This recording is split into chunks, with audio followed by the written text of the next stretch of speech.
Episode 39. I have promised in the previous episode that I will give you a thumb rule to determine what to eat and what not to eat, or what kind of a diet one can follow. But I may have gotten ahead of myself a bit.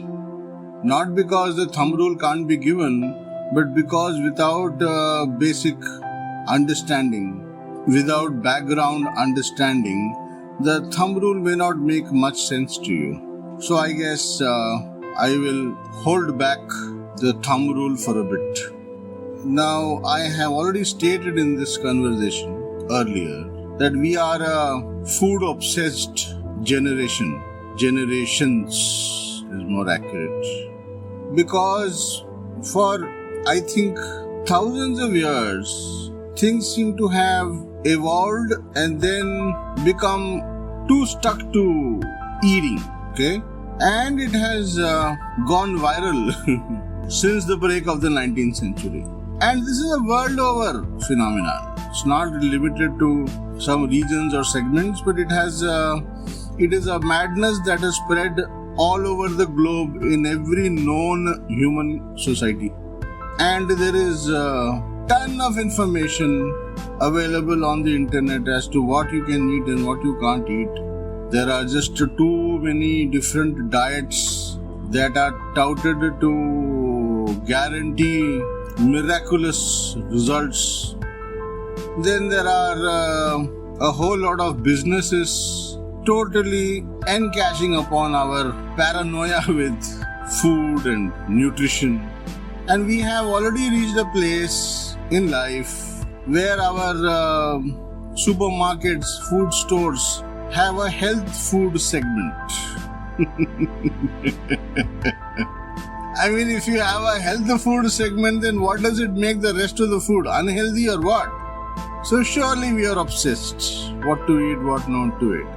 And instead of giving you what to eat and what not to eat, which is already a subject that goes viral every time anybody posts anything, I would prefer to utilize this time and opportunity to share with you how certain myths about food got dispelled for me.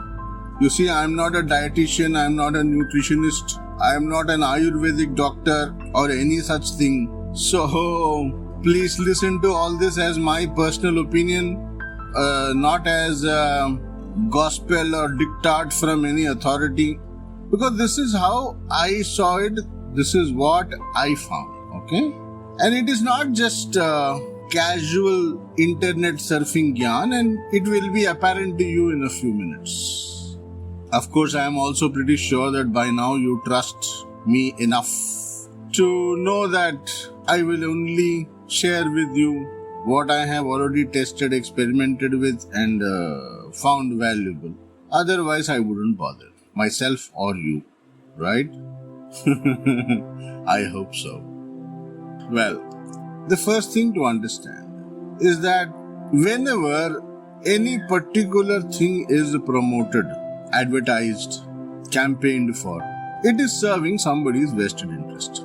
So without vested interest, nobody in today's date is putting in any effort whatsoever. And it should be a no-brainer. You do it, I do it. So why would other people not do the same? We want to be paid, we would like to be paid even when we sneeze, isn't it? So there is always going to be vested interest in what people do. So whatever is promoted, advertised, campaigned for is sure to be serving somebody's vested interest. Unfortunately, how cunning, how conniving that scheme can be has no bounds, no limits. For example, this will sound like conspiracy theory. Somebody acquires a particular segment of the sea where sea salt is harvested. Depending upon how big that corporation is, they will run a campaign which will promote use of sea salt. And they will be talking ill of all other commercially available salts. They will support their campaign with scientific data which cannot be challenged even in a court of law or science. They're not wrong. Understand? Only that they are presenting one side of the picture, which is quite legit in our times. You cannot be punished for not saying something. So whether it is salt, whether it is sugar, whether it is oil or any other form of foodstuff that has any commercial value, if it is promoted, advertised and campaigned for, assume immediately and safely that it is serving somebody's vested interest. Yeah. So much so that if it is a campaign against a country, it may inadvertently creating a panic, causing drop of demand for products from that country and surreptitiously promoting somebody else's produce. Extent of these cunning, conniving strategies, like I said earlier, is boundless. The more deep you dive, the deeper the depth is still. Whether it is palm oil, vegetable oil, canola oil, or that is tel mein chikna hi nahi, this oil is good for your heart. Every product is promoted exactly in the same fashion. From eggs to milk to fast food, packaged drinks, everything is sold beautifully enveloped in a very, very attractive lie. And this has been going on for decades, centuries. More importantly than knowing what to eat and what not to eat, we need to address some myths and fads and set ourselves free from those. First, it is called the protein myth. Protein is important for your muscles, so you eat eggs and then you eat meat. Vegetables don't give you sufficient. They don't supply you with all the necessary amino acids, so you start eating some form of animal protein. If you are in your deathbed, you could be a staunch vegetarian who has not tasted any form of non-vegetarian food, and yet they will infuse you with albumin from pig's blood. Because human albumin is super expensive, and this is like lifeline, lifeblood. Why am I saying protein myth? Because people eat meat thinking that it is good for their health. I am not saying it is bad for health, but I am saying it is not so good for health that you have to have it. There is a very small segment of world societies which have always remained vegetarians. Primarily Bharatavarsha and a few Buddhist societies around this region. Otherwise, humanity by and large have always been flesh eaters.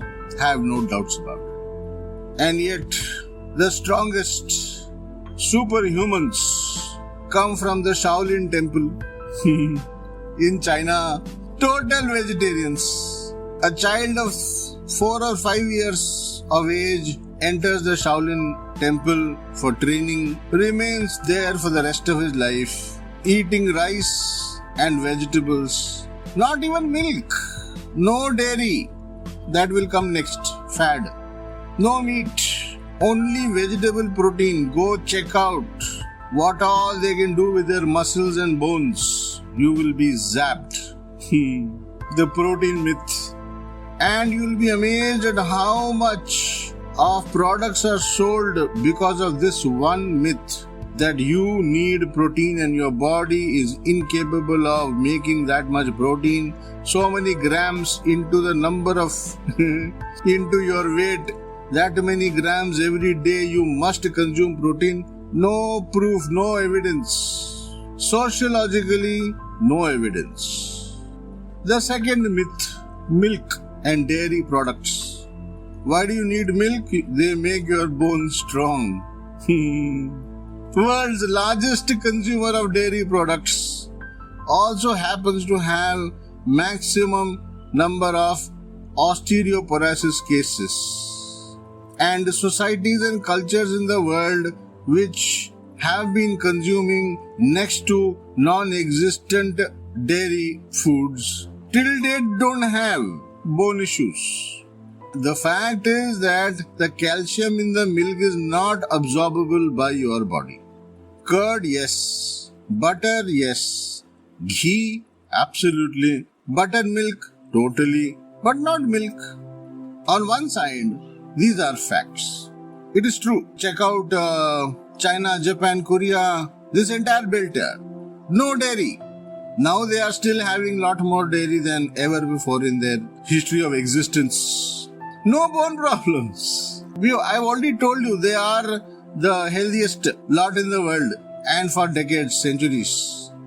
While it is true that dairy is a myth, it is also true that if you quit eating everything else and had only milk and milk products, you will lead a perfectly healthy life. Not just to survive and sustain, but also thrive and procreate. No kidding. So should you have milk and dairy products? Should you not have them? Don't go by what you hear. You can have them, nothing wrong with them. You don't need to have them, nothing compulsive about it. So protein myth, dairy myth. Personally, I love milk. I love dairy products. I don't quit. I never quit. What about protein? I don't bother about protein much. And people who are going to gyms and all that, they go crazy about protein shakes and protein through eggs and protein through meat. Quite unnecessary. You really don't know what you want. And you have no idea what you're doing to yourself. So you don't need to be driven by fear to be eating or not eating certain things. There are people on paleo diet who eat nothing but meat. They also live and survive. There are people in the Kalahari desert who get to eat meat once in a while when they are lucky enough to hunt a couple of porcupines. Their primary meat diet is rodents, big rats, bandicoots, and porcupines. They also live and survive and procreate and thrive. The oldest man in the Kalahari desert is usually the person leading the hunt. Now you can imagine at the age of 70, 80 how fit. So seriously, what do they eat that they should live such healthy lives? So food and health may not be as related as we have been led to believe. If you really are going to believe what the world has been telling you, then you need to know that 5 years ago, or maybe it is now 7, ghee was poison. 4 years ago, and ghee was poison as declared by whom? Who did not even know what ghee is. And it got spread everywhere. Even today I have heard doctors recommending that you don't eat ghee. You have this oil which is not oily.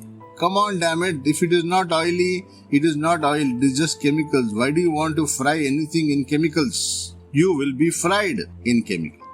Coconut oil, one more example. Stark example. These are shocking. How come? Few years ago they were poison, then they became nectars, health foods. Come on, wake up. Humanity has been around for far more number of years, centuries, millennia than science has been. Science, modern science, the way it is touted. Life doesn't depend on them, they depend on life. Other myths, how many times you should eat in a day. I know people who have already started, they have no problems, no health issues. But they are strangely eating 6 to 8 times a day. Oh my goodness, what are you doing to yourself? Cows eat all day. Goats eat all day. Not humans. It is inhuman to do so. Eating 3 meals a day with tea time more than one thrown in, maybe a side snack once in a while, is a routine promoted by industry, not natural or not even traditional to any society, community or civilization in the world. So why would the industry do this to you? Why would industrial revolution make it necessary for you to have a breakfast and then have tea time and then lunch and then one more tea, and then if you are doing overtime then you will have tea and snacks, and then there would be dinner. Why so many meals? Because when you engage in something which is not natural for you and usually under compulsion, see, nobody has ever been happy working for any industry. They were happier doing their own work, whether it is farming or craft or carpentry or masonry, whatever it may be. People were very happy doing their own work. Working for industry, working for a factory was always an imposition, a compulsion, out of no choice. So you are unhappy doing that work. And what makes you happy? A little bit of eating something and a little bit of sugar. Banish sugar from your life and you will realize that most of the foods commercially available and served are out of bounds. You can't eat them. They are all laden with sugar. So a bit of sugar makes you happy and enables you to sustain for the next couple of hours. That is how industry enthuses you, motivates you to finish your 8-hour duty. And if you need to work overtime, then they will give you another cup of tea and some snacks to make you happy, and you go back to work, the work that you don't enjoy doing in the first place. Then night time is celebration.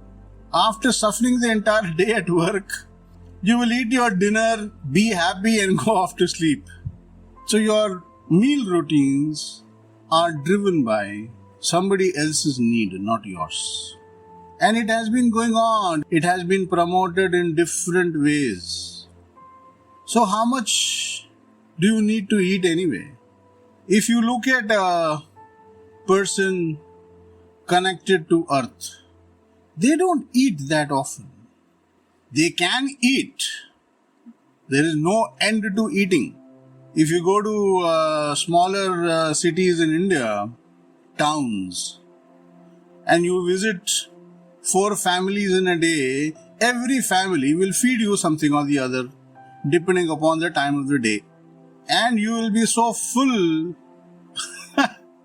and fed up of eating. So no doubt, eating has always been a happy occasion. But how many times do you want to indulge in eating for emotional needs? Your body does not need so much food.